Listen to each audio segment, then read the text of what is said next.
এর ভিতরে? হ্যাঁ সবকিছু এর ভিতরে। তো এটার দাম কত ভাই? এটার দাম পড়তেছে ভাই 170 টাকা, এবং এটাতে একটু কম রেট আছে, এটার দাম পড়বে 130 টাকা। সব পাইকারি রেট বলে দিতেছে আপনাকে। 130 টাকা, হ্যাঁ 170 টাকা। হ্যাঁ। তো ওকে ওকে ভাই, তারপর এই যে এই আইটেমগুলো যদি প্রাইসের একটু ধারণা দিতেন এই ভাই। আইটেমগুলো প্রাইস ভাই এক একটা এক এক রেট।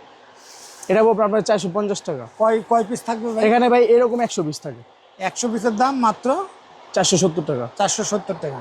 হ্যাঁ। ওকে ভাই, তারপরে ভাই তারপরে এটা আছে, এটা 480 টাকা। 480 টাকা হ্যাঁ। 100 পিস। 100 পিস। তারপরে? তারপরে এটা আছে 400 টাকা। 400 টাকা 180 পিস। 80 পিস। 180 পিস ভাই, 100 পিস। শুধু 100 পিস। এই আচ্ছা, এরকম 100 100 পিস থাকবে। আচ্ছা 100 হ্যাঁ। পিস থাকবে। তারপরে এটা আছে 300 টাকা। 300 টাকা 100 পিস। ওকে। তারপরে এটা আছে 400 টাকা। 400 টাকা 100 পিস। হ্যাঁ। তারপরে এটা আছে 240 টাকা, এই 100 পিস। 240 টাকা হ্যাঁ, 100 100 পিস। পিস। ওকে, তারপরে ভাই এই যে এটা এটা 400 টাকা। 400 টাকা 100 পিস। হ্যাঁ। তা এইটা কত ভাই? এটা 40 টাকা। 40 এবং টাকা। এখানে আরো এটা কয় অনেক পিস রেট থাকবে আছে ভাই?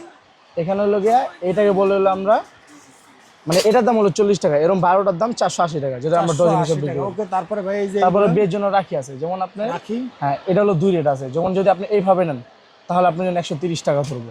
আর যদি এটাকে ছোট বক্সে, যেরকম দেখাই, যেরকম যদি আমরা এটা বক্সে করে বেচি, তাহলে এক পিসের দাম 20 টাকা পড়ে, 240 টাকা ডজন পড়ে। একই মাল? হ্যাঁ, মাল একই, শুধু বক্সে আর বক্স ছাড়া। বক্সে তাহলে ভাই এটার দাম কত আসতেছে?